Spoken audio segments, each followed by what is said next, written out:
ದೇವರ ನಾಮಕ್ಕೆ ಸ್ತೋತ್ರವಾಗಲಿ. ಈ ದಿನದಲ್ಲಿ ಕೂಡ ನಾವು ನೋಡುವಂತಹ ಮುಖ್ಯವಾದ ಒಂದು ಕಾರ್ಯ ಯಾವುದು ಎಂಬುದಾಗಿ ನೋಡುವಾಗ ನಾವು ಅನೇಕರು ಒಂದು ವೇಳೆ ಬಲಹೀನರಾಗಿ ಅನೇಕ ರೀತಿಯಾದ ವ್ಯಾಧಿಗಳು ಅಥವಾ ಒಂದೇ ಒಂದು ರೀತಿಯಾದ ವ್ಯಾಧಿಯಿಂದ ನಾವು ಬಳಲುತ್ತಾ ಇರಬಹುದು. ಸುಮಾರು ವರ್ಷಗಳು ನಾವು ಕಷ್ಟಪಡುತ್ತಾ ಇರಬಹುದು. ಅಂಥ ಒಂದು ಪರಿಸ್ಥಿತಿಯಲ್ಲಿ ಇರುವುದಾದರೆ ದೇವರಿಂದ ಯಾವ ರೀತಿಯಾಗಿ ನಾವು ಅದ್ಭುತವನ್ನು, ಸೌಖ್ಯವನ್ನು ಹೊಂದಿಕೊಳ್ಬೋದು. ಸತ್ಯವೇದದಲ್ಲಿ ಒಂದು ಹೆಂಗಸು ಯಾವ ರೀತಿಯಾಗಿ ಅವಳ ಕಷ್ಟದಿಂದ ಅವಳು ಬಿಡುಗಡೆ ಹೊಂದಿಕೊಂಡಳು. ತೀರದ ರೋಗ, ವೈದ್ಯರಿಂದ ಅಸಾಧ್ಯವಾದ, ಸೌಖ್ಯಪಡಿಸಲು ಅಸಾಧ್ಯವಾದ, ಯಾರಿಂದಲೂ ಸೌಖ್ಯವಾಗದ ಒಂದು ರೋಗದಿಂದ ಒಂದು ಹೆಂಗಸು ಯಾವ ರೀತಿ ಏನು ಮಾಡಿ ಅವಳು ಸೌಖ್ಯವನ್ನು ಹೊಂದಿಕೊಂಡಳು ಎಂಬುದಾಗಿ ನಾವು ಇವತ್ತು ಧ್ಯಾನ ಮಾಡಲಿದ್ದೇವೆ. ದೇವರು ನಮಗೆ ಇವತ್ತು ಸ್ಪಷ್ಟವಾಗಿ ಹೇಳುವ ಒಂದು ಮಾತು, ಈ ಒಂದು ಹೆಂಗಸಿನ ಮೂಲಕ ಅವಳು ಮಾಡಿದ ವಿಚಾರವನ್ನು ನಮಗೂ ನಮ್ಮ ವಿಶ್ವಾಸವನ್ನು ತಟ್ಟಿ ಎಬ್ಬಿಸುವುದಕ್ಕಾಗಿ ದೇವರು ಈ ಮಾತನ್ನು ಹೇಳುತ್ತಾ ಇದ್ದಾರೆ. ಹಲ್ಲೆಲೂಯಾ. ಅದನ್ನು ಓದಿಕೊಳ್ಳೋಣ. ಮಾರ್ಕನು ಬರೆದ ಸುವಾರ್ತೆ ಪುಸ್ತಕ 5ನೇ ಅಧ್ಯಾಯ 28ನೇ ವಾಕ್ಯ. ಆ ಹೆಂಗಸು ಯೇಸುವಿನ ಸಮಾಚಾರವನ್ನು ಕೇಳಿ, ನಾನು ಆತನ ಉಡುಪನ್ನು ಮುಟ್ಟಿದರೆ ಸಾಕು, ನೆಟ್ಟಗಾಗುವೆನು ಎಂದು ಆಲೋಚಿಸಿ ಗುಂಪಿನಲ್ಲಿ ಹಿಂದಿನಿಂದ ಬಂದು ಆತನ ಉಡುಪನ್ನು ಮುಟ್ಟಿದಳು. ಮುಟ್ಟಿದ ಕೂಡಲೇ ಆಕೆಗೆ ರಕ್ತ ಹರಿಯುವುದು ನಿಂತು ಹೋದದರಿಂದ ಆಕೆಯು, ನನ್ನನ್ನು ಕಾಡಿದ ರೋಗವು ಹೋಗಿ ನನಗೆ ಗುಣವಾಯಿತು ಎಂದು ತನ್ನೊಳಗೆ ತಿಳಕೊಂಡಳು. ಆಮೇನ್. ನೋಡಿರಿ, ಈ ಒಂದು ಸ್ತ್ರೀ ಮಾಡಿದ ಆಲೋಚನೆ, ಮಾಡಿದ ಕೃತ್ಯ, ಅವಳು ನಂಬಿದ ನಂಬಿಕೆ, ಇದರಿಂದ ಅವಳನ್ನು ಕಾಡಿದ ರೋಗ ನಿಂತು ಹೋಯಿತು. ಅವಳನ್ನು ಕಾಡಿದ ರೋಗ ಮುಗಿದು ಹೋಯಿತು. 12 ವರ್ಷ ರಕ್ತ ಕುಸುಮ, ರಕ್ತ ಹರಿಯುತ್ತಾ ಇತ್ತು. ಅಂತಹ ಒಂದು ಬಲಹೀನತೆ ಎಲ್ಲ ವೈದ್ಯರಿಂದಲೂ ಅಸಾಧ್ಯವಾಗಿತ್ತು ಅವಳನ್ನು ಗುಣಪಡಿಸುವುದಕ್ಕೆ. ಸ್ವಲ್ಪ ಕೂಡ ಮೇಲಾಗದೆ ಅವಳ ಗತಿ ಮೋಸವಾಗುತ್ತಾ ಇತ್ತು. ಅವಳು ಯೇಸುವಿನ ಸಮಾಚಾರವನ್ನು ಕೇಳುತ್ತಾ ಇದ್ದಾಳೆ. ಆಮೇನ್. ಇದೇ ನಮಗೆ ಒಂದು ಒಳ್ಳೆಯ ಒಂದು ಸುದ್ದಿ. ದ ಗುಡ್ ನ್ಯೂಸ್ ಏನೆಂದರೆ, ಯೇಸುವಿನ ಸಮಾಚಾರ ಅವಳ ಕಿವಿಗೆ ಬೀಳುತ್ತಾ ಇದೆ. ಇವತ್ತು ಎಷ್ಟು ಜನರ ಕಿವಿಯಲ್ಲಿ ಈ ಸಂಗತಿ ಬೀಳುತ್ತಾ ಇದೆಯೋ, ಹಲ್ಲೆಲೂಯಾ, ದೇವರು ಈ ದಿನದಲ್ಲಿ ಈ ಸಂಗತಿಯನ್ನು ನಿಮಗೆ ಹೇಳಿ ನಿಮ್ಮ ರೋಗದಿಂದ, ನಿಮ್ಮ ಕಾಯಿಲೆ, ನಿಮ್ಮ ಯಾವುದೇ ಪ್ರಾಬ್ಲಮಿಂದಲೂ ಬಿಡಿಸುವುದಕ್ಕೆ ಶಕ್ತರಾಗಿದ್ದಾರೆ. ಆದರೆ ನಾವೇನು ಮಾಡಬೇಕು? ಆ ಹೆಂಗಸು ಏನು ಮಾಡಿದಳು? ಸಮಾಚಾರ ಕೇಳಿ ಸುಮ್ಮನೆ ಇರಲಿಲ್ಲ. ಅವಳಿಗೆ ಮೈಯಲ್ಲಿ ಬಲ ಇರಲಿಲ್ಲ, ಶಕ್ತಿ ಇರಲಿಲ್ಲ, ಸಮುದಾಯದಲ್ಲಿ ಜಾಗವಿರಲಿಲ್ಲ. ಅವಳು ಯಾರನ್ನು ಮುಟ್ಟಬಾರದು.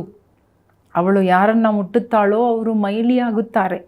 ಆದರೆ ಅವಳು ತನ್ನ ಮನಸ್ಸಿನಲ್ಲಿ ಅಂದುಕೊಂಡ ಹಾಗೆ, ಯೋಚಿಸಿದ ಹಾಗೆ ಅವಳು ಹೋಗುತ್ತಾ ಇದ್ದಾಳೆ. ಯೇಸು ಸ್ವಾಮಿ ಎಲ್ಲಿದ್ದಾರೆ ಎಂಬುದಾಗಿ ಹುಡುಕಿ ಯೇಸು ಸ್ವಾಮಿಯನ್ನು ಕಂಡು ಹಿಡಿದು ಅವರ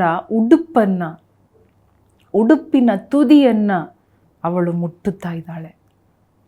ಅವಳ ನಂಬಿಕೆ ಏನು? ಯೇಸುವಿನ ಉಡುಪನ್ನು ಮುಟ್ಟಿದರೆ, ತುದಿಯನ್ನು ಮುಟ್ಟಿದರೆ ಸಾಕು, ನಾನು ನೆಟ್ಟಗಾಗುವೆನು. I will be healed if only I touch the hem of his garment. ವಸ್ತ್ರದ ಗೊಂಡೆಯನ್ನು ಮುಟ್ಟಿದರೆ ನಾನು ನೆಟ್ಟಗಾಗುವೆನು ಎಂಬ ಆಲೋಚನೆ ಅವಳಿಗೆ ಬಂತು. ನಿರ್ಧಾರ ಮಾಡಿದಳು, ಹೋಗಿದಳು, ಮನೆ ಬಿಟ್ಟು ಹೋದಳು, ಯೇಸುವನ್ನು ಮುಟ್ಟಿದಳು. ಮುಟ್ಟಿದ ತಕ್ಷಣ ಅವಳ ರಕ್ತ ಹರಿಯುವಿಕೆ ನಿಂತು ಹೋಯಿತದನ್ನು ಅವಳು ತನ್ನೊಳಗಡೆ ಅನುಭವಿಸಿದಳು. She experienced the healing in her body. Hallelujah, hallelujah. ಇವತ್ತು ಇದೇ ಅನುಭವ, ಇದೇ ಸೌಖ್ಯವನ್ನು ದೇವರು ನಿಮಗೂ ಕೊಡಲು ಸಿದ್ಧರಾಗಿದ್ದಾರೆ. ಅವಳಿಗೆ ಕೊಟ್ಟ ದೇವರು ಅದೇ ರೀತಿ ಒಂದು ವೇಳೆ ರಕ್ತ ಕುಸುಮ ರೋಗ, ರಕ್ತ ಹರಿಯುತ್ತಾ ಇರಬಹುದು, ಬಹಳ ದಿನಗಳಿಂದ ನೀವು ಕಷ್ಟಪಡುತ್ತಾ ಇರಬಹುದು. ದೇವರ ಒಂದು ಮುಟ್ಟುವಿಕೆ, ನೀವು ನಂಬಿಕೆಯಿಂದ ಹಲ್ಲೆಲೂಯಾ, ನಂಬುವುದು ಅವಶ್ಯವಾಗಿದೆ. ನಮ್ಮ ನಂಬಿಕೆ ತುಂಬ ಕಾರ್ಯವನ್ನು ಸಾಧಿಸುವಂಥದ್ದಾಗಿದೆ. ದೇವರು ನೋಡುವುದು ನಮ್ಮ ಶರೀರದ ಬಲಹೀನತೆ, ರೋಗ, ಪಾಪ ಎಲ್ಲ ಒಂದು ಕೊರತೆಗಳನ್ನು ಅಲ್ಲ, ದೇವರು ನೋಡುವುದು ನಮ್ಮ ಒಳಗಡೆ ಇರುವ ನಂಬಿಕೆಯನ್ನು. ದೇವರು ಹೇಳುತ್ತಾ ಇದ್ದಾರೆ, ಮಾರ್ತಾ ಮರಿಯಳನ್ನು ನೋಡಿ ಹೇಳುತ್ತಾ ಇದ್ದಾರೆ, ಅವರ ಸಹೋದರನು ಸತ್ತು ಹೋದನು, ಮಣ್ಣು ಮಾಡಲ್ಪಟ್ಟು 4 ದಿವಸವಾಯಿತು. ಅವರೆಲ್ಲರೂ ಕೊರಗುತ್ತಾ ಇದ್ದಾರೆ ಅಣ್ಣನನ್ನು ಕಳಕೊಂಡು. ಆದರೆ ಯೇಸು ಸ್ವಾಮಿ ಹೇಳುತ್ತಾ ಇದ್ದಾರೆ, ನೀನು ನಂಬಿದರೆ ನೀನು ದೇವರ ಮಹಿಮೆಯನ್ನು ನೋಡುವಿ, ನಿನ್ನ ಸಹೋದರನು ಬದುಕುವನು, ಜೀವಂತವಾಗಿ ಎದ್ದು ಬರುವನು. ಇದು ನಂಬಲಿಕ್ಕೆ ಸಾಧ್ಯವಿಲ್ಲದ ವಿಷಯ. ಅದೇ ರೀತಿಯಾಗಿ ನಿಮಗೂ ನಂಬಲಿಕ್ಕೆ ಸಾಧ್ಯವಿಲ್ಲದ ವಿಷಯ ಇರ್ಬೋದು. ನಂಬಲಿಕ್ಕೆ ಸಾಧ್ಯ ಇಲ್ಲ, ನಂಬುವುದಕ್ಕೆ ಯಾವ ಒಂದು ಪರಿಸ್ಥಿತಿ ಇಲ್ಲ. ಆದರೆ ನಾವು ನಂಬುವಾಗ, ಧೈರ್ಯ ಮಾಡಿ ನಂಬುವಾಗ, ಧೈರ್ಯದಿಂದ ನಂಬುವಾಗ, ಹಲ್ಲೆಲೂಯಾ, ದಿಢೀರೆಂಬುದಾಗಿ ಒಂದು ನಂಬಿಕೆ ನಮ್ಮಲ್ಲಿ ಹುಟ್ಟುತ್ತದೆ. ಕಷ್ಟ ಅತೀ ದೊಡ್ಡದಾಗುವಾಗ, ಅತೀ ದೊಡ್ಡ ಮಟ್ಟಕ್ಕೆ ಕಷ್ಟಗಳು ಹೋಗುವಾಗ, ವ್ಯಾಧಿ ಹೋಗುವಾಗ, ಸಮಸ್ಯೆಗಳು ಹೋಗುವಾಗ, ನಮ್ಮ ಜೀವನದ ಒಂದು ಮೂಮೆಂಟ್ ಬರುತ್ತದೆ. ಆ ಟೈಮಲ್ಲಿ ನಮಗೆ ಏನು ಮಾಡಬೇಕೆಂಬುದಾಗಿ ಗೊತ್ತಿರುವುದಿಲ್ಲ. ಆ ಸಂದರ್ಭದಲ್ಲಿ ನಾವು ಮಾಡುವ ಕಾರ್ಯಗಳು ತುಂಬ ತುಂಬ ಮುಖ್ಯವಾಗಿರುತ್ತದೆ. ನಾವು ಮಾಡಬೇಕಾದ ಪ್ರಾರ್ಥನೆ ತುಂಬ ಮುಖ್ಯ. ನಾವು ನಂಬಬೇಕಾದ ನಂಬಿಕೆ ತುಂಬ ಅವಶ್ಯ, ಇಂಪಾರ್ಟೆಂಟ್. ಅಂದರೆ ತುಂಬ ಅವಶ್ಯವಾದ ಕಾರ್ಯವನ್ನು ಆ ಸಮಯದಲ್ಲಿ ನಾವು ಮಾಡುವಾಗ, ಬೇಕಾದದ್ದನ್ನು ಮಾಡುವಾಗ, ಹಲ್ಲೆಲೂಯಾ, ಆ ಗಳಿಗೆಗೆ ಬೇಕಾದುದನ್ನು ನಾವು ಮಾಡುವಾಗ, ಕಷ್ಟ ಇದೆ, ಸಮಸ್ಯೆ ಇದೆ, ಹೋರಾಟ ಇದೆ, ನೆಮ್ಮದಿ ಇಲ್ಲ, ಸಮಾಧಾನ ಇಲ್ಲ, ಸಂತೋಷ ಇಲ್ಲ, ಯಾವ ಒಳ್ಳೆಯದು ಇಲ್ಲ, ಯಾವ ಬದಲಾವಣೆಯ ಸುಳಿವು ನನ್ನ ಜೀವನದಲ್ಲಿ ಇಲ್ಲ. ಆದರೆ ನಾನು ಏನು ಮಾಡಲಿ, ನಾನು ಏನು ಮಾಡಬೇಕು, ನಾನು ಏನು ಮಾಡಿದರೆ ಅದ್ಭುತವನ್ನು ನಾನು ನಡೆಸ್ಬೋದು, ಹಲ್ಲೆಲೂಯಾ, ದೇವರ ಮಹಿಮೆಯನ್ನು ನಾನು ನೋಡ್ಬೋದಾ? ಖಂಡಿತ ನೋಡ್ಬೋದು. ದೇವರದನ್ನೇ ಹೇಳಿದರು, ಮಾರ್ತಾಳನ್ನು ನೋಡಿ ಹೇಳಿದರು, ನೀನು ನಂಬಿದರೆ if only you believe, if only you believe. ಇನ್ನೊಂದು ತಂದೆ ತನ್ನ ಮಗುವನ್ನು ಕರ್ಕೊಂಡು ಬರುತ್ತಾ ಇದ್ದಾನೆ ಸ್ವಾಮಿಯ ಬಳಿಗೆ. ಚಿಕ್ಕ ಮಗನು, ಅವನಿಗೆ ಮೂರ್ಛೆ ತಪ್ಪಿ ಹೋಗುವ ಒಂದು ರೋಗ, ಒಂದು ಫಿಟ್ಸ್ ರೋಗ, ಚಂದ್ರ ರೋಗ. ಅವನು ನೀರಲ್ಲಿಯೂ ಬೆಂಕಿಯಲ್ಲಿಯೂ ಬಿದ್ದು ಒದ್ದಾಡುತ್ತಾ ಇದ್ದನು. ದೆವ್ವದ ಕಾಟ ಅವನನ್ನು ಪೀಡಿಸುತ್ತಾ ಇತ್ತು. ಶಿಷ್ಯರ ಬಳಿಗೆ ಹೋದನು, ವೈದ್ಯರ ಬಳಿಗೆ ಹೋದನು, ಆದರೆ ಅವನಿಗೆ ಯಾವ ಮೇಲೂ ಆಗಲಿಲ್ಲ, ಸ್ವಲ್ಪ ಕೂಡ ಮೇಲೂ ಆಗಲಿಲ್ಲ. ಕೊನೆಯಲ್ಲಿ ಅವನು ಸ್ವಲ್ಪ ನಂಬಿಕೆಯಿಂದ ಯೇಸು ಸ್ವಾಮಿಯ ಬಳಿಗೆ ಆ ಮಗುವನ್ನು ಕರ್ಕೊಂಡು ಬಂದು, ಸ್ವಾಮಿ, ನೀನಾದರೂ ಏನಾದರೂ ಮಾಡು, ನಿನಗೆ ಏನಾದರೂ ಸಾಧ್ಯವಿದ್ದರೆ ನೀನು ಏನಾದರೂ ಮಾಡು, ನನ್ನ ಮಗನು ಈ ರೀತಿ ಒದ್ದಾಡುವುದು ನನ್ನಿಂದ ನೋಡಲು ಆಗುತ್ತಾ ಇಲ್ಲ. Finally he came to Jesus, he brought his son. ಮಗನನ್ನು ಕರ್ಕೊಂಡು ಬಂದು ಹೇಳ್ತಾ ಇದ್ದಾರೆ. ಸ್ವಾಮಿ ಹೇಳಿದರು, ನೀನು ನಂಬಿದರೆ, ನೀನು ನಂಬು, only believe, only believe, hallelujah. ನೀನು ಬರೀ ನಂಬು, ನಂಬಿಕೆಯಿಂದ ಇರು, ಅಪನಂಬಿಕೆ ಆಗಬೇಡ. ಆ ಕಠಿಣವಾದ ಸಮಸ್ಯೆ, ಅಸಾಧ್ಯವಾದ ಸಮಸ್ಯೆ ಎಲ್ಲಿ ಇರುವಾಗ ನಾವು ಬರೀ ನಂಬುವಾಗ, ಹಲ್ಲೆಲೂಯಾ, ಏನೂ ಇಲ್ಲ ದೇವರೇ ನನ್ನ ಹತ್ರ, ನಂಬು ನೀನು, if only believe, only believe. ಆ ತಂದೆಯನ್ನು ನೋಡಿ ಸ್ವಾಮಿ ಹೇಳಿದ ಮಾತು, ಓನ್ಲಿ ಬಿಲೀವ್, ಅಪನಂಬಿಕೆ ಬೇಡ, ನಂಬಿಕೆ ಇರಲಿ, ನಂಬಿಕೆ ಇರಲಿ. ಆಗ ಆ ತಂದೆ ಹೇಳ್ತಾ ಇದ್ದಾರೆ, ನಾನು ನಂಬುತ್ತೇನೆ ಸ್ವಾಮಿ, ನನ್ನ ಅಪನಂಬಿಕೆಯನ್ನು ತೆಗೆದುಹಾಕು. Lord, remove my unbelief, I believe ಎಂಬುದಾಗಿ ಹೇಳಿದಾಗ ಯೇಸು ಸ್ವಾಮಿ ಆ ಮಗನನ್ನು ಬಿಡಿಸಿದರು. ಆ ಮಗನು ಕೆಳಗಡೆ ಬಿದ್ದು, ನೆಲಕ್ಕೆ ಬಿದ್ದು ಉರುಳಿ, ಅವನಲ್ಲಿದ್ದ ಅಶುದ್ಧ ಆತ್ಮ ಓಡಿ ಹೋಯಿತು. ಅವನು ನೆಟ್ಟಗಾದನು, ಅವನು ಸ್ವಸ್ಥನಾದನು. ಆ ಮಗು ತಂದೆಯ ಬಳಿಗೆ ವಾಪಸ್ ಕೊಡಲ್ಪಟ್ಟಿತು, ಕ್ಷೇಮವಾಗಿ, ಹಲ್ಲೆಲೂಯಾ, ಆರೋಗ್ಯವಾಗಿ, ಹಲ್ಲೆಲೂಯಾ. ಅವನ ಕಾಟ, ಹುಟ್ಟಿದಂದಿರಿಂದ ಇದ್ದ ಆ ರೋಗ ಅವನನ್ನು ಬಿಟ್ಟು ಹೋಯಿತು. ಅದೇ ರೀತಿಯಾಗಿ ಯಾವುದೇ ಕಷ್ಟದಲ್ಲಿ ನೀವಿರ್ಬೋದು, ದೇವರು ಅದನ್ನೇ ನಿಮಗೆ ನಂಬಿಕೆಯನ್ನು ಹುಟ್ಟಿಸುವ ದೇವರು ನಿಮ್ಮ ನಂಬಿಕೆಯನ್ನು ಹುಟ್ಟಿಸುತ್ತಾ ಇದ್ದಾರೆ. He is the author of your faith and he is initiating, he is increasing your faith. ನಿಮ್ಮ ವಿಶ್ವಾಸವನ್ನು ಬಲಪಡಿಸ್ತಾ ಇದ್ದಾರೆ, ಹೆಚ್ಚು ಮಾಡುತ್ತಾ ಇದ್ದಾರೆ. ನಂಬು, ನಂಬು ಮಗಳೇ, ನಾನು ಅವತ್ತು ಮಾಡಿದ ಅದ್ಭುತವನ್ನು ಇವತ್ತು ನಿನಗೆ ಮಾಡೋದಕ್ಕೆ ನನಗೆ ಶಕ್ತಿ ಇದೆ ಎಂಬುದಾಗಿ ನೀನು ನಂಬಬೇಕು. ನಿನ್ನ ಪರ್ಸ್ನಲ್ ಬಿಲೀಫ್ ಬೇಕು. ಪರ್ಸ್ನಲ್ ಆಗಿ ಪ್ರತ್ಯೇಕವಾಗಿ ನೀನು ನಂಬುವಾಗ ಹಲ್ಲೆಲೂಯಾ. ಆ ಸ್ತ್ರೀಯ ಹಾಗೆ ನಾನು ಮುಟ್ಟಿದರೆ ನೆಟ್ಟಗಾಗುವೆನು. ಇಫ್ ಓನ್ಲಿ ಐ ಟಚ್ ಮಾಡುವುದಕ್ಕೆ ಸಾಧ್ಯತೆಗಳು ಇರಲಿಲ್ಲ. ಅಸಾಧ್ಯವಾದ ಸಂಗತಿ. ಅವಳು ಹೋಗಿ ಯೇಸು ಸ್ವಾಮಿಯನ್ನು, ಒಂದು ಯಹೂದ್ಯನು, ಜ್ಯೂ, ಅವರನ್ನು ಮುಟ್ಟುವುದಕ್ಕೆ ಇವಳಿಗೆ ಪಾಸಿಬಿಲಿಟಿ ಇಲ್ಲವೇ ಇಲ್ಲ, ಮುಟ್ಟಬಾರದು. ಆದರೆ ಇವಳು ಮುಟ್ಟಿದರೆ ಹಲ್ಲೆಲೂಯಾ. ಈ ಮಾತು ಪ್ರಾರ್ಥನೆ ಮಾಡುತ್ತಾ ಇರುವಾಗ ಈ ಮಾತು ದೇವರಾತ್ಮನು ನನ್ನ ಹೃದಯದಲ್ಲಿ ಆಳವಾಗಿ ನೆಟ್ಟರು. ಇಫ್ ಓನ್ಲಿ ಎಂಬುದಾಗಿ ದೇವರು ಹೇಳಿದರು. ಅದರಿಂದ ಬಟ್ ಇಲ್ಲಿ ಮಾರ್ಥಳನ್ನು ನೋಡಿ ಅದನ್ನೇ ಹೇಳುತ್ತಾ ಇದ್ದಾರೆ. ಆ ಮಗನ ತಂದೆಯನ್ನು ನೋಡಿ ಅದನ್ನೇ ಹೇಳುತ್ತಾ ಇದ್ದಾರೆ. ಮಾತ್ರವಲ್ಲದೆ ಸಮಾರಿಯ ಸ್ತ್ರೀ ಯೇಸುವನ್ನು ಭೇಟಿ ಮಾಡಿದಾಗ, ಯೇಸು ಸ್ವಾಮಿಯು ಸಮಾರಿಯ ಸ್ತ್ರೀ, ಯೋಹಾನ 4ನೇ ಅಧ್ಯಾಯದಲ್ಲಿ ನಾವು ಅದನ್ನು ನೋಡ್ಬೋದು.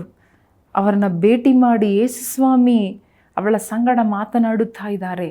ಸಮಾರ್ಯರಿಗೂ ಯಹೂದ್ಯರಿಗೂ ಯಾವ ಬೆರಕೆ ಇರಲಿಲ್ಲ, ಯಾವ ಅನ್ಯೋನ್ಯತೆ ಇರಲಿಲ್ಲ. ಆದರೆ ಯೇಸು ಸ್ವಾಮಿ ಯಹೂದ್ಯನಾಗಿ ಇದ್ದುಕೊಂಡು ಸಮಾರ್ಯ ಸ್ತ್ರೀಯ ಬಳಿಯಲ್ಲಿ ಹೋಗಿ ಕುಡಿಯುವುದಕ್ಕೆ ನೀರು ಕೇಳುತ್ತಾ ಇದ್ದಾರೆ. ಸಮಾರ್ಯ ಸ್ತ್ರೀಗೆ ಇದನ್ನು ಒಪ್ಪಲಿಕ್ಕೆ ಸಾಧ್ಯವಿಲ್ಲ. ಅದು ಹೇಗೆ ಯಹೂದ್ಯರು ನಮ್ಮಂಥವರ ಬಳಿಗೆ ಬಂದು ನೀರು ಕೇಳಲು ಅದು ಸಾಧ್ಯವಿಲ್ಲವಲ್ಲ, ಇದು ಸರಿಯಲ್ಲವಲ್ಲ ಎಂಬುದಾಗಿ ಅವಳು ಯೋಚನೆ ಹೇಳಿದಳು. ಆದರೆ ಸ್ವಾಮಿ ಹೇಳಿದರು, ನಿನಗೆ ಗೊತ್ತಿದ್ದರೆ, ಇಫ್ ಓನ್ಲಿ ಯು ನ್ಯೂ, ನೀನು ಯಾರ ಹತ್ರ ಮಾತಾಡ್ತಾ ಇದೆಯೋ ಅವರು ಯಾವ ನೀರನ್ನು ಕೊಡುವುದಕ್ಕೆ ಶಕ್ತರಾಗಿದ್ದಾರೆ ಎಂಬುದಾಗಿ ನಿನಗೆ ತಿಳಿದಿದ್ದರೆ ನೀನೇ ಅವರನ್ನು ನೀರು ಕೇಳುತ್ತಾ ಇದ್ದೆ. ಹಲ್ಲೆಲೂಯಾ. ನೋಡಿರಿ, ಯೇಸು ಸ್ವಾಮಿ ಒಂದನ್ನು ನಮ್ಮಲ್ಲಿ ಎದುರು ನೋಡುವುದಾದರೆ ಹಲ್ಲೆಲೂಯಾ, ಆ ಒಂದು ಅದ್ಭುತವನ್ನು ನಮಗೆ ಮಾಡುವುದಕ್ಕಾಗಿ, ಆ ಒಂದು ಹಲ್ಲೆಲೂಯಾ ಅಸಾಧ್ಯವಾದ ಕಾರ್ಯವನ್ನು ನಮ್ಮ ಜೀವನದಲ್ಲಿ ನಡೆಸುವುದಕ್ಕಾಗಿ, ನಮ್ಮ ದಾಹವನ್ನು ತೀರಿಸುವುದಕ್ಕಾಗಿ, ನಮ್ಮ ಎಲ್ಲ ಪಾಪಗಳು ಶಾಪಗಳನ್ನು ತೊಳೆಯುವುದಕ್ಕಾಗಿ, ಹಲ್ಲೆಲೂಯಾ, ನಮ್ಮ ರೋಗದ ಬಂಧನಗಳು, ಸೈತಾನನ ಬಂಧನಗಳನ್ನು ಮುರಿಯುವುದಕ್ಕಾಗಿಯೇ ದೇವರು ಎದುರು ನೋಡುವ ಕೆಲವು ಕಾರ್ಯಗಳು ನಮ್ಮ ಜೀವನದಲ್ಲಿ ನಮ್ಮನ್ನು ಹುಡುಕಿ ಬಂದು ನಮ್ಮ ಸಂಗಡ ದೇವರು ಕಾರ್ಯ ಮಾಡುತ್ತಾ ಇದ್ದಾರೆ, ಅಥವಾ ಡೀಲ್ ಮಾಡುತ್ತಾ ಇದ್ದಾರೆ, ಅಥವಾ ದೇವರು ನಮ್ಮೊಟ್ಟಿಗೆ ಸಂಭಾಷಣೆ ಮಾಡುತ್ತಾ ಇದ್ದಾರೆ ಎಂಬುದಾಗಿ ನೋಡುವುದಾದರೆ ಅದಕ್ಕೆ ಕಾರಣ ಏನು? ನಮಗೆ ಬಿಡುಗಡೆ ಕೊಡುವುದಕ್ಕಾಗಿ, ಅವರ ಲಾಭಕ್ಕಾಗಿ ಅಲ್ಲ. ನಮ್ಮ ಬಿಡುಗಡೆ, ನಮ್ಮ ಸೌಖ್ಯ, ನಮ್ಮ ಆಶೀರ್ವಾದದಲ್ಲಿ ದೇವರು ಕಾಳಜಿಯುಳ್ಳವರಾಗಿದ್ದಾರೆ. ಹಲ್ಲೆಲೂಯಾ. ಹೇಳುತ್ತಾ ಇದ್ದಾರೆ, ನಿನಗೆ ದಾಹ ಇದೆ, ಆ ದಾಹ ತೀರುತ್ತಾ ಇಲ್ಲ. ಈ ಒಂದು ಬಾವಿಯ ನೀರು ಕುಡಿದು ನಿನಗೆ ದಾಹ ತೀರುತ್ತಾ ಇಲ್ಲ. ಇನ್ನೂ ನಿನಗೆ ದಾಹ ಇದೆ. ಬರೀ ನೀರಿನ ದಾಹ ಮಾತ್ರ ಅಲ್ಲ, ಬೇರೆ ಎಷ್ಟೋ ದಾಹಗಳು ನಿನ್ನ ಜೀವನದಲ್ಲಿ, ತೃಪ್ತಿ ಇಲ್ಲದ ಜೀವನ, ನೆಮ್ಮದಿ ಇಲ್ಲದ ಜೀವನ. ನೀನು ಇಫ್ ಓನ್ಲಿ ಯು ನ್ಯೂ, ನಿನ್ನ ಸಂಗಡ ಮಾತನಾಡುವುದು ಯಾರು? ಜೀವ ಸ್ವರೂಪನಾದ ದೇವರು. ಅವನು ಜೀವ ನೀರನ್ನು ನಿನಗೆ ಕೊಡಲು ಶಕ್ತನಾಗಿದ್ದಾನೆ. ಅವನು ಕೊಡುವ ನೀರು ನಿನಗೆ ಎಂದಿಗೂ ಬಾಯಾರಿಕೆ ಆಗುವುದಿಲ್ಲ. ಎಂದಿಗೂ ನೀನು ನಾಚಿಕೆ ಪಡುವುದಿಲ್ಲ. ಎಂದಿಗೂ ನೀನು ಪಾಪಿ, ದುರಾಚಾರಿ ಎಂಬುದಾಗಿ ನೀನು ಕರೆಯಲ್ಪಡುವುದಿಲ್ಲ. You will be delivered. That's the end of the problem. ಯಾವ ದಿನ, ಯಾವ ಗಳಿಗೆ ಯೇಸು ಸ್ವಾಮಿಯನ್ನು ನೀವು ಭೇಟಿ ಮಾಡುತ್ತೀರೋ, ಮುಟ್ಟುತ್ತೀರೋ, ಮಾತನಾಡಿಸುತ್ತೀರೋ, ಕೂಗಿಕೊಳ್ಳುತ್ತೀರೋ, ಆ ದಿನದಲ್ಲಿ ನಿಮಗೆ ರಕ್ಷಣೆ, ಆ ದಿನದಲ್ಲಿ ನಿಮಗೆ ಬಿಡುಗಡೆ, ಆ ದಿನದಲ್ಲಿ ನಿಮಗೆ ಒಂದು ವಿಮೋಚನೆ, ಪರಿಹಾರ. ನಿಮ್ಮ ಜೀವನದ ಕಷ್ಟಗಳು, ಹೊರೆಗಳು, ಸಮಸ್ಯೆಗಳು, ರೋಗಗಳು, ಸೈತಾನನ ದೆವ್ವದ ಕಾಟಗಳು ಅವತ್ತೇ ನಿಂತು ಹೋಗುತ್ತದೆ.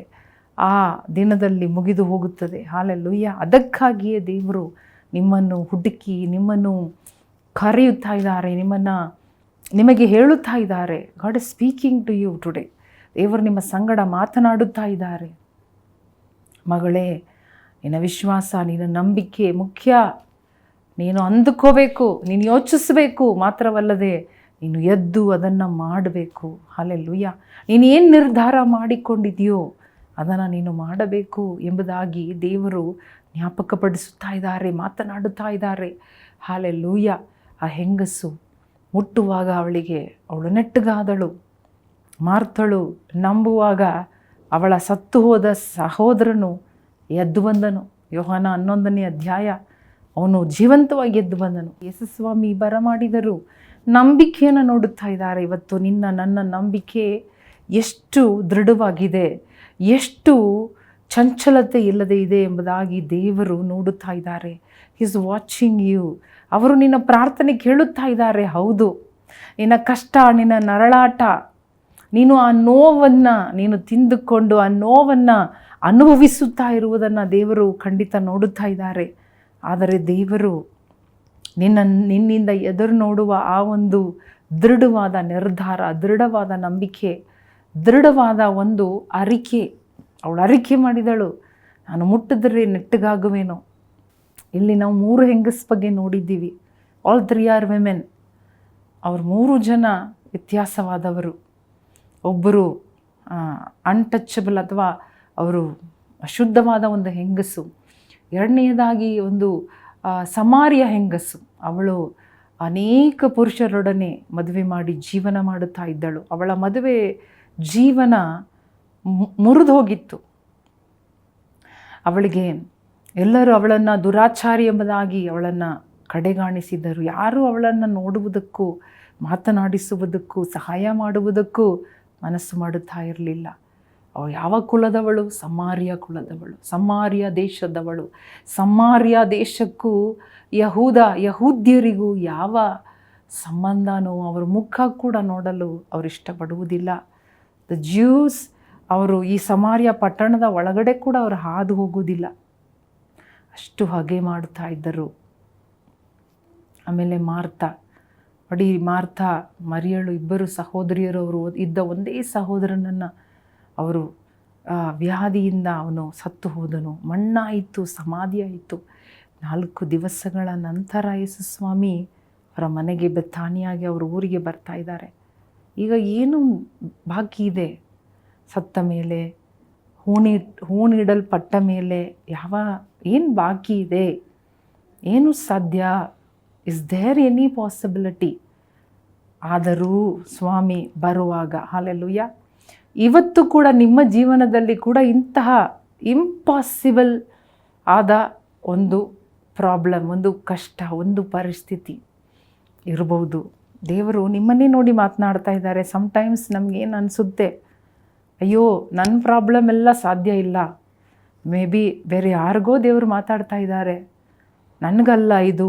ಯಾಕಂದರೆ ನನ್ನ ಕಷ್ಟ ಅಷ್ಟು ಮೋಸವಾಗಿದೆ, ನನ್ನ ಜೀವನ ಅಷ್ಟು ಮೋಸವಾಗಿದೆ, ನನ್ನ ಮಕ್ಕಳು ಅಷ್ಟು ಮೋಸವಾಗಿದ್ದಾರೆ, ನನ್ನ ಗಂಡ, ನನ್ನ ಹೆಂಡತಿ ಅಷ್ಟು ಮೋಸವಾಗಿದ್ದಾರೆ ಎಂಬುದಾಗಿ ಎಲ್ಲ ನೀವು ಅಂದುಕೊಳ್ತಾ ಇದ್ದೀರಾ.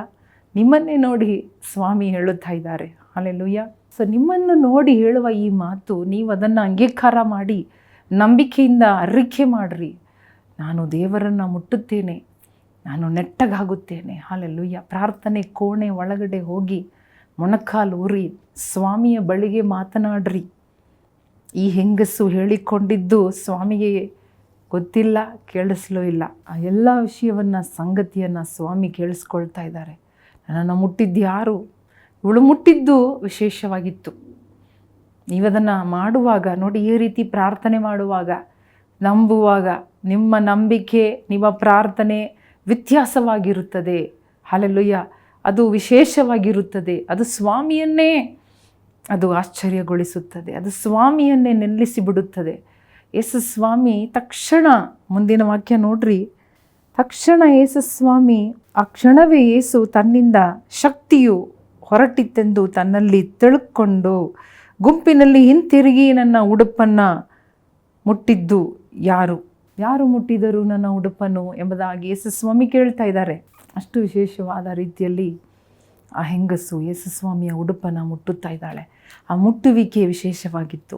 ಆ ಮುಟ್ಟುವಿಕೆ ಶಕ್ತಿಯುತವಾಗಿತ್ತು. ಸ್ವಾಮಿಯಿಂದ ಶಕ್ತಿಯನ್ನು ಹೊರಗಡೆ ತಂದಿತ್ತು. Hallelujah, hallelujah. ಹಲವಾರು ಸಾರಿ ಈ ಪ್ರಸಂಗವನ್ನು ನಾನು ಮಾಡಿದ್ದೇನೆ. ಈ ವಾಕ್ಯವನ್ನು ನಾನು ಹಂಚಿದ್ದೇನೆ. ಆದರೆ ದೇವರು ಈ ಸಾರಿ ಕೂಡ ಏನೋ ಒಂದು ಉದ್ದೇಶದಿಂದ ಯಾರಿಗೋ ಒಬ್ಬರಿಗೆ ಬಿಡುಗಡೆ ಕೊಡುವುದಕ್ಕಾಗಿಯೇ ಮಾತನಾಡುತ್ತಾ ಇದ್ದಾರೆ ಎಂಬ ಭರವಸೆ ನನಗಿದೆ. ಹಲ್ಲೆಲೂಯಾ. ನೀವು ಯಾರೇ ಇರ್ಬೋದು, ನೀವು ಯಾವ ಜಾತಿ, ಯಾವ ಕುಲ, ಯಾವ ಗೋತ್ರ, ಯಾವ ಮನೆತನ ಇರ್ಬೋದು, ಅಥವಾ ನಿಮಗೆ ಬ್ಯಾಕ್ಗ್ರೌಂಡ್ ಇಲ್ಲದೆ ಇರ್ಬೋದು, ನೀವು ಯಾರೂ ಇಲ್ಲ, ಐ ಆಮ್ ನೋಬಡಿ, ನಾನು ಯಾರೂ ಅಲ್ಲ ಎಂಬುದಾಗಿ ನೀವು ಇರ್ಬೋದು. ಆದರೆ ದೇವರು ನಿಮ್ಮನ್ನೇ ನೋಡಿ ಹೇಳ್ತಾ ಇದ್ದಾರೆ, ಹಲ್ಲೆಲೂಯಾ ಮಗಳೇ, ನಿನ್ನ ವಿಶ್ವಾಸ ದೊಡ್ಡದು, ನಿನ್ನ ವಿಶ್ವಾಸ ನಿನ್ನನ್ನು ಗುಣಪಡಿಸಿತು, ನಿನ್ನ ನಂಬಿಕೆ ನಿನ್ನನ್ನು ವಾಸಿ ಮಾಡಿದ್ದು. ಹಲ್ಲೆಲೂಯಾ. ಇಲ್ಲಿಗೆ ದೇವರಿಗೆ ಬೇಕಾಗಿರುವುದು ನಂಬಿಕೆ. ಆ ನಂಬಿಕೆ ಕೊಡುವಾಗ ಅದ್ಭುತ ತಾನೇ ನಡೆಯುತ್ತದೆ, ತಕ್ಷಣ ನಡೆಯುತ್ತದೆ. ಹಲ್ಲೆಲೂಯಾ. ತಕ್ಷಣ ನಡೆಯುತ್ತದೆ. ದೇವರ ಶಕ್ತಿಯು ಪ್ರಕಟವಾಗುತ್ತದೆ, ದೇವರ ಮಹಿಮೆಯು ಪ್ರಕಟವಾಗುತ್ತದೆ ಬಹಿರಂಗವಾಗಿ. ಹಲ್ಲೆಲೂಯಾ. ನಿಮ್ಮ ಒಳಗಡೆ ಇರುವ ನಂಬಿಕೆ ಬಹಿರಂಗವಾಗಿ ಜನರು ನೋಡುತ್ತಾರೆ. ಹಲ್ಲೆಲೂಯಾ. ಅಲ್ಲಿ ಆ ಗುಂಪಿನಲ್ಲಿ ಯೇಸುಸ್ವಾಮಿ ಪ್ರಶ್ನೆ ಕೇಳಿ ಹುಡುಕುತ್ತಾ ಇದ್ದಾರೆ, ನನ್ನನ್ನು ಮುಟ್ಟಿದ್ಯಾರು? ಆಗ ಈ ಹೆಂಗಸು ಬಂದು ಹೇಳ್ತಾ ಇದ್ದಾಳೆ, ಒಪ್ಪಿಕೊಳ್ಳುತ್ತಾ ಇದ್ದಾಳೆ, ಎಲ್ಲ ಕತೆ ಹೇಳುತ್ತಾ ಇದ್ದಾಳೆ. ಹಲ್ಲೆಲೂಯಾ. ಎಲ್ಲರೂ ಕೇಳಿಸ್ಕೊಂಡ್ರು. ಹಲ್ಲೆಲೂಯಾ. ಮಾರ್ತಾ ಮರಿಯ ಅಳುತ್ತಾ ಇದ್ದರು, ಸಹೋದರನ ಕೊರಗು. ಆದರೆ ದೇವರು ಎಲ್ಲರ ಮುಂದೆ, ಊರಿನ ಮುಂದೆ ಅವನನ್ನು ಜೀವಂತವಾಗಿ ಎಬ್ಬಿಸಿದರು. ಎಲ್ಲರಿಗೂ ಖಚಿತವಾಯಿತು, ನಿಜವಾಗಲೂ ಸ್ವಾಮಿ ಈ ಕುಟುಂಬವನ್ನು ತುಂಬ ಪ್ರೀತಿ ಮಾಡುತ್ತಾರೆ. ಹಲ್ಲೆಲೂಯಾ. ರೋಗದಲ್ಲಿರುವಾಗ, ಸಾವಿನಲ್ಲಿರುವಾಗ, ಮರಣದ ಹಾಸಿಗೆಯಲ್ಲಿರುವಾಗ ಹೇಗೆ ತೋಚುತ್ತದೆ, ದೇವರು ನಮ್ಮನ್ನು ಕೈ ಬಿಟ್ಟಿದ್ದಾರೆ, ಮರೆತು ಬಿಟ್ಟಿದ್ದಾರೆ, ದೇವರು ನಮ್ಮನ್ನು ಪ್ರೀತಿ ಮಾಡುತ್ತಾ ಇಲ್ಲ ಎಂಬುದಾಗಿ ಅದು ತೋಚುತ್ತದೆ, ಅದು ಕಂಡು ಬರುತ್ತದೆ. ಆದರೆ ಹಲ್ಲೆಲೂಯಾ, ಸ್ವಾಮಿಯನ್ನು ನೀವು ನಂಬಿ ಕೂಗುವಾಗ, ಅದ್ಭುತ ನಡೆಯುವಾಗ ಬಹಿರಂಗವಾಗಿ ಜನರು ನೋಡುತ್ತಾರೆ, ಅನ್ನುತ್ತಾರೆ, ನಿಜವಾಗಲೂ ದೇವರು ಇವರನ್ನು ಪ್ರೀತಿ ಮಾಡುತ್ತಾರೆ ಎಂಬುದಾಗಿ. Hallelujah. God loves them, god loves this family, god loves this sister, this brother, ಈ ಸಹೋದರನು, ಈ ಸಹೋದರಿ, ಈ ಕುಟುಂಬವನ್ನು ದೇವರು ಪ್ರೀತಿ ಮಾಡುತ್ತಾರೆ ಎಂಬುದಾಗಿ. Hallelujah. Thank you Holy Spirit. ದೇವರು ಇದನ್ನು ನಿಮಗೆ ಮಾಡಲು ಶಕ್ತನಾಗಿದ್ದಾರೆ. ಕಣ್ಣು ಮುಚ್ಚಿ ನಾವು ಪ್ರಾರ್ಥನೆ ಮಾಡಿಕೊಳ್ಳೋಣವ. ಸ್ವಲ್ಪ ಸಮಯ. ಯಾವುದೇ ಕಾಯಿಲೆ, ಯಾವುದೇ ರೋಗ, ಯಾವುದೇ ಸಮಸ್ಯೆಯಲ್ಲಿ ಇವತ್ತು ಬಳಲುತ್ತಾ ಇದ್ದೀರಾ, ಸ್ವಲ್ಪ ಕೂಡ ಬದಲಾವಣೆ ಇಲ್ಲದೆ ಒದ್ದಾಡುತ್ತಾ ಇದ್ದೀರಾ, ಕಣ್ಣು ಮುಚ್ಚಿ ನಾವು ಪ್ರಾರ್ಥನೆ ಮಾಡಿಕೊಳ್ಳೋಣ. ಈ ಸಮಯದಲ್ಲಿ ಎಲ್ಲರೂ ಪ್ರಾರ್ಥನೆ ಮಾಡಿಕೊಳ್ಳೋಣ. ಎಲ್ಲರೂ ಕಣ್ಣು ಮುಚ್ಚಿ ನಂಬಿಕೆ ನಂಬಿಕೆ ನಂಬಿಕೆ ಓ ವಿಶ್ವಾಸದಿಂದ ಪ್ರಾರ್ಥನೆ ಮಾಡೋಣ, ನಂಬಿಕೆಯಿಂದ ಪ್ರಾರ್ಥನೆ ಮಾಡೋಣ.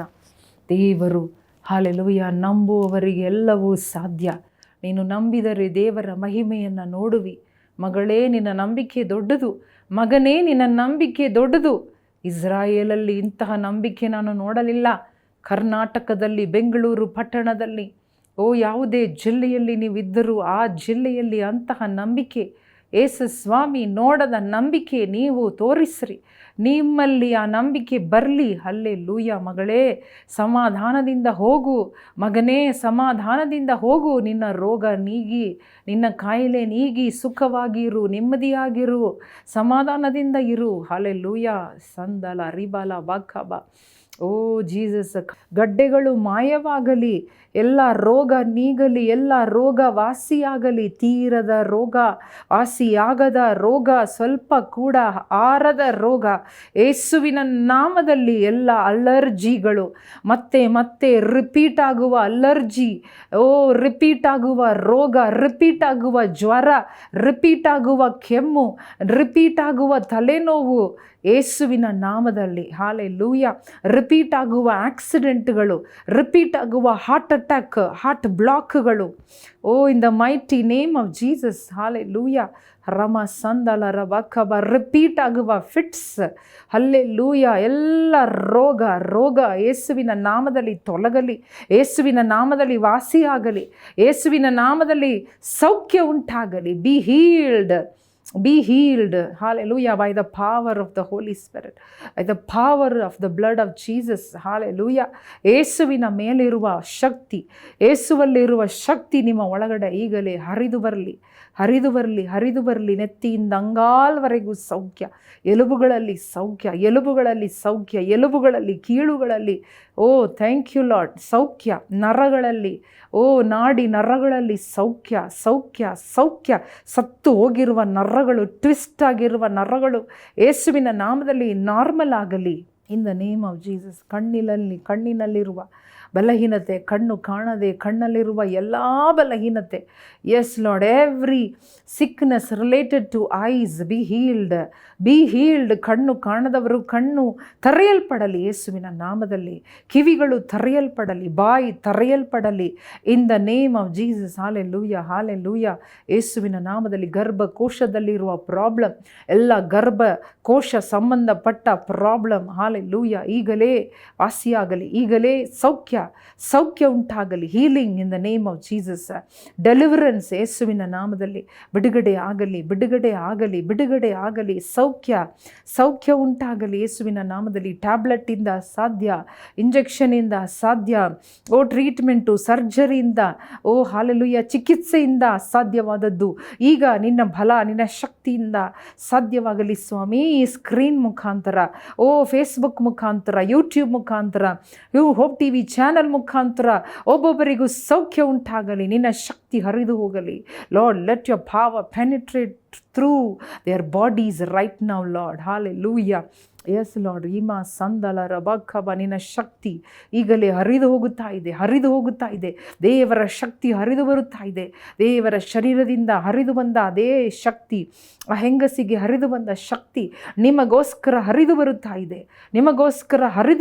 ಇದೆ. ಆತನ ಪುನರುತ್ಥಾನದ ಶಕ್ತಿ ನಿಮ್ಮ ಸತ್ತ ಅವಯವಗಳನ್ನು ಪುನರುತ್ಥಾನಗೊಳಿಸುತ್ತಾ ಇದೆ. Is resurrecting your dead organs, dead cells, dead hormones, hallelujah, dead ovaries, dead, hallelujah, ಎಲ್ಲವೂ ಸತ್ತು ಹೋಗಿದೆಯಾ ಅದೆಲ್ಲ ಸೆಲ್ಸ್ ಎಲ್ಲ ದೇವರು ಹೊಸದಾಗಿ ರಮ ಸಂದಲ ಪುನರುತ್ಥಾನಗೊಳಿಸುತ್ತಾ ಇದ್ದಾರೆ. ಹಾಲೆಲೂಯ, ರೀಕ್ರಿಯೇಟ್ ಮಾಡುತ್ತಾ ಇದ್ದಾರೆ. Thank you. Hallelujah, thank you Jesus. ಈಗಲೇ ಶಕ್ತಿ, ಗುಣಪಡಿಸುವ ಶಕ್ತಿ, ಉಜ್ಜೀವಿಸುವ ಶಕ್ತಿ, ನಿಮ್ಮನ್ನು ಉಜ್ಜೀವಿಸುವ ಶಕ್ತಿ, ಪುನರಾಗಿ ರಮ ಸಂದ ಮತ್ತೆ ಕ್ರಿಯೇಟ್ ಮಾಡುವ ಶಕ್ತಿ, ಇಲ್ಲದೆ ಇರುವುದನ್ನು ಇರುವ ಹಾಗೆ ಮಾಡುವ ಶಕ್ತಿ, ಹಾರ್ಟ್ ಬೀಟ್ ಇಲ್ಲ ಎಂಬುದಾಗಿ ಚಟಪಡಿಸುತ್ತಾ ಇರುವವರಿಗೆ ಹಾರ್ಟ್ ಬೀಟ್ ಉಂಟಾಗುತ್ತಾ ಇದೆ. Hallelujah, thank you Lord. Hallelujah. ಪಾ ಸರ್ಕ್ಯುಲೇಷನ್ ನಾರ್ಮಲ್ ಆಗಲಿ, ಎಲ್ಲ ಸರ್ಕ್ಯುಲೇಷನ್ ನಾರ್ಮಲ್ ಆಗಲಿ ಸ್ವಾಮಿ. ಏಸಬ್ಬಾ, ನಿಮಗೆ ಸ್ತೋತ್ರ. ಬ್ರೀದಿಂಗ್ ಪ್ರಾಬ್ಲಮ್, ಉಸಿರಾಟದ ತೊಂದರೆಗಳು ವಾಸಿಯಾಗಲಿ ಯೇಸು ಕ್ರಿಸ್ತನ ನಾಮದಲ್ಲಿ. ಹಾಲೆಲೂಯ. ರಕ್ತನಾಳಗಳು ಸರಿಯಾಗಿ ಕೆಲಸ ಮಾಡಲಿ, ಸರ್ಕ್ಯುಲೇಷನ್ ಇಲ್ಲದೆ ಕಾಲಲ್ಲಿರುವ ನೋವು, ಊತಗಳು, ಸ್ವೆಲ್ಲಿಂಗ್ಗಳು ನಾರ್ಮಲ್ ಆಗಲಿ ಸ್ವಾಮಿ. ಬಂದಿರುವ ಹಲ್ಲೆಲೂಯ ಹುಣ್ಣುಗಳು, ಸರ್ಕ್ಯುಲೇಷನ್ ಪ್ರಾಬ್ಲಮಿಂದ ಬಂದಿರುವ ವೂಂಡ್ ಎಲ್ಲ ಕ್ಯೂರ್, ಒಣಗಿ ಹೋಗಲಿ. ಎಸ್ ಲಾರ್ಡ್, ಒಣಗಿ ಹೋಗಲಿ ಸ್ವಾಮಿ, ಒಣಗಿ ಹೋಗಲಿ ಸೌಖ್ಯ ಕೊಡುವ ಶಕ್ತಿ ತುಂಬಿ ತುಳುಕುತ್ತಾ ಇದೆ ಪ್ರತಿಯೊಬ್ಬೊಬ್ಬರ ಮನೆಯಲ್ಲಿ, ಪ್ರತಿಯೊಬ್ಬೊಬ್ಬರ ಕುಟುಂಬದಲ್ಲಿ ಸೌಖ್ಯ ಪಡಿಸುವ ಶಕ್ತಿ ಹರಿದು ಬರುತ್ತಾ ಇದೆ. ನಿಮಗೆ ಕೋಟಿ ವಂದನೆಗಳು ಸ್ವಾಮಿ. ನಿನ್ನ ಮಕ್ಕಳನ್ನು ನೀನು ಗುಣಪಡಿಸುವುದಕ್ಕಾಗಿ ಸ್ತೋತ್ರ. ನೆಟ್ಟಗೆ ಮಾಡುವುದಕ್ಕಾಗಿ ಸ್ತೋತ್ರಪ್ಪ. ಯೇಸು ಕ್ರಿಸ್ತನ ನಾಮದಲ್ಲಿ ಬೇಡಿಕೊಳ್ಳುತ್ತೇವೆ ನಮ್ಮ ತಂದೆಯೇ, ಆಮೇನ್. ಪ್ರಿಯ ಸಹೋದರ ಸಹೋದರಿಯರೇ, ದೇವರು ಗುಣಪಡಿಸುವ ದೇವರಾಗಿದ್ದಾರೆ. ಅವರೇ ನಮಗೆ ಪರಿಹಾರ ಕೊಡುವ ದೇವರು. ಹಲ್ಲೆಲೂಯ. ಒಂದು ಪರಿಹಾರ, ಒಂದು ಉಪಾಯ ಅವರಲ್ಲಿ ಖಂಡಿತ ಇದೆ. ಹಲ್ಲೆಲೂಯ. ಅವರು ಯಾವುದನ್ನು ಸರಿ ಮಾಡಬೇಕು ಅದನ್ನು ಸರಿ ಮಾಡುವ ದೇವರಾಗಿದ್ದಾರೆ. ನಮ್ಮ ನಂಬಿಕೆಯನ್ನು ಮೊದಲು ಸರಿ ಮಾಡಿ, ನಮ್ಮ ನಂಬಿಕೆಯಿಂದಲೇ ನಮ್ಮನ್ನು ಗುಣಪಡಿಸುವ ದೇವರು. ಹಲ್ಲೆಲೂಯ. ನೀನು ನಂಬಿದರೆ ದೇವರ ಮಹಿಮೆಯನ್ನು ನೋಡುವಿ. ನಂಬೋಣವ, ದೃಢವಾಗಿ ನಂಬೋಣ. ದೇವರು ನಿಮ್ಮನ್ನು ಆಶೀರ್ವದಿಸಲಿ. ಆಮೇಲೆ